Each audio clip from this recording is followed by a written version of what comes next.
Hi everyone, it's Suzanne Wagner. Thank you so much for joining me. We are doing the numerology and the astrology for December 10th, 2020. If you add all those numbers together, you get the number 8. And the number 8 dredges up deep emotions again.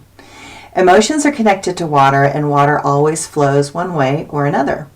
Water in its liquid form will always flow downhill, but water will evaporate and become clouds and eventually cool and drop down again to become rain, snow, sleet, etc. We are at least 60% water. When we are born, we have a higher content of water, but slowly over time we lose water, and scientists believe that this is one of the markers for aging. When we die, we are the lowest percentage of water in our body. So water is really important, and water is associated with the number 8 because it's associated with the tears that fall from our eyes, the mood that the cloudy weather creates for some people, and the desire to exercise as a method to blow through emotions that are causing stress and anxiety. All of these things require water. When we allow feelings to cascade through our body and do not block or inhibit their flow, they can and will inform us as to what is triggering us and where we are still learning to be objective rather than reactive. While it can be difficult to feel emotions that choke us up, it is important to give permission for your own human condition and to have compassion for that process. It was written that even Jesus wept at times, so it must be okay to express what we are feeling. Today, feel what is bubbling to the surface and let that feeling inform the mind and ego about the truth of a matter. While minds never like the messiness of feelings, it is essential that the mind learns to listen to the emotional body, take that information in, and allow it to shape the next choice and action. The astrology for today. Today, Venus, the goddess of love and beauty and discernment, sextiles to Pluto, the planet of death, rebirth, transformation, and karma.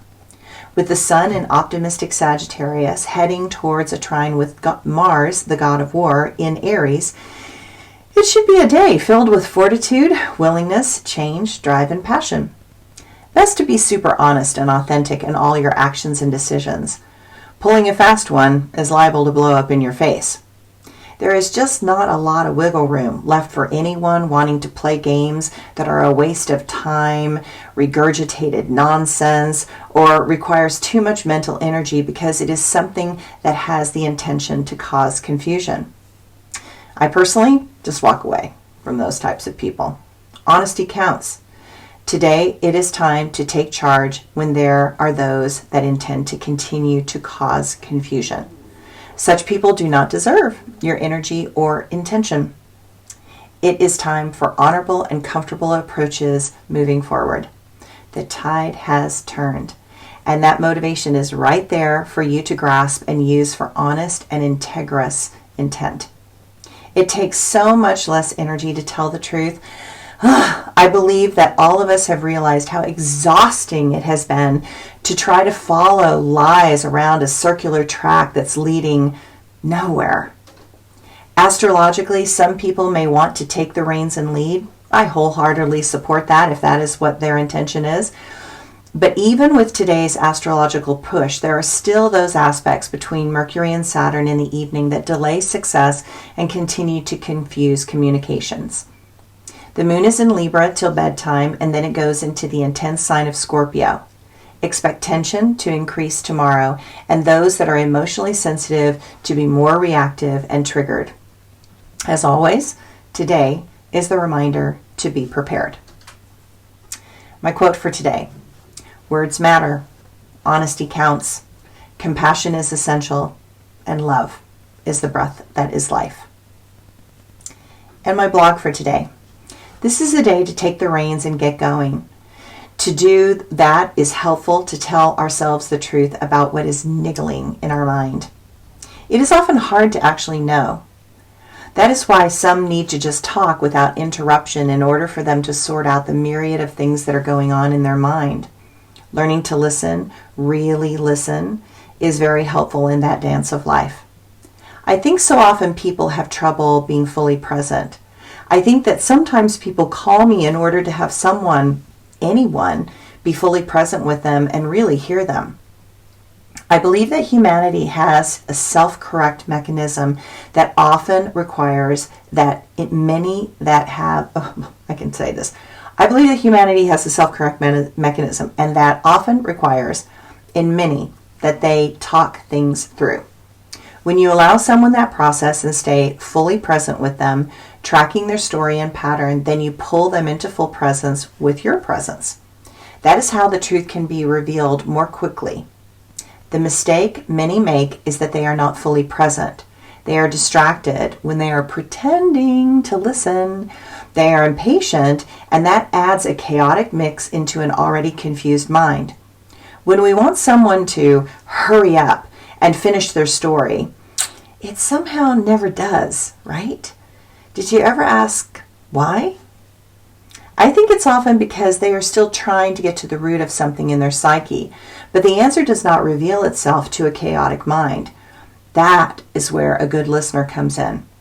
When someone really cares and really listens, then they have the doorway to interject a perception or perspective that might allow the person to find the answers and the resolutions they seek.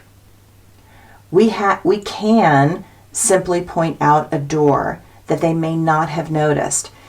We may shift their focus out of the loop and into another perspective. Culturally, I think we've lost patience. That is why we do not value the healthcare workers in the mental fields as much as the medical fields. It is why psychologists and social workers are not paid by the insurance companies the way they should. It takes a lot of time to help a person sort out the many confusing aspects of a strained life. It can take lifetimes for that soul to sort it out themselves, and it can take a few minutes of your precious time to help someone if they are ready to shift and include more information in their pattern. And that is the key. Some people don't want to resolve issues. Some want to use their pain to hook others into their drama, and it is an obvious trap that most people eventually figure out, and that is when they will need to exit. And yet, there are those precious moments when someone is really ready to get it and to shift. When it happens, it is an opportunity to change the course of someone's life forever, and it is worth the effort and time. I reflect on how many times I worked with my own mother through very difficult circumstances, and now I reflect on how awake and aware she is at 84, better than at any other point in her life. She managed to work through a lot of terrible patterns from her childhood because she was willing, would question everything, sought out real answers, listened, worked hard to mature frozen selves, read lots of books, and did a ton of meditation. So when I look at her, I see a successful life. One that started out horribly, but ended in awareness, forgiveness, understanding, and a peaceful center. You can't ask for more than that in a lifetime. There were many moments that I figured that if she could, there were many moments that I wondered if she could or would get it, but she doggedly kept trying to find the answer she was seeking until the pieces began to fall into place and the puzzle of her life finally created a shape and a meaning that was the core of who she really was.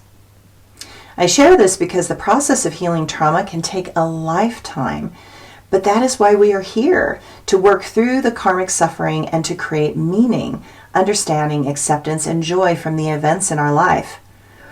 My mother is an expression that it can be done. While there will always be more to do in the next lifetime, this one ends for her with a peaceful resolution and clarity. I wish that for everyone at some point. Thanks, everybody.